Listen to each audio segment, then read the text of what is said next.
why be mindful, right? What are you trying to accomplish under the heading of mindfulness?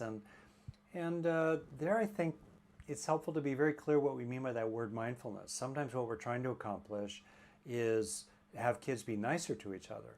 Well, that's not necessarily mindfulness.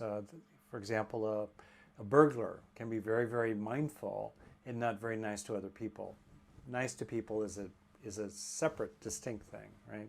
So, but if you want to help people be able to get more control over their attention and to have more metacognition, more self-monitoring, more real-time regulation of what they're focusing on, so they're less likely to get hijacked by their reactions. They're less emotionally reactive, which is, I think, a really common purpose. So, very often in the classroom, what we really care about that's relevant are training attention so kids can pay attention.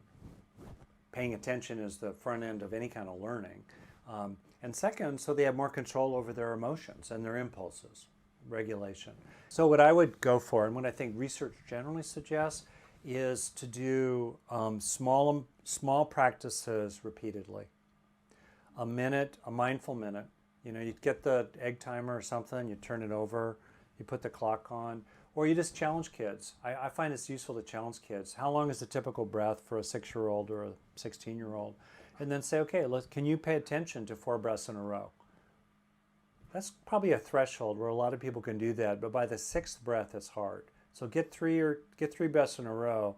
Okay, can you pay attention to 6 breaths in a row? And then 9 or 12. Challenge. You know what I mean? Like I would do that, and that's just 2 minutes, really.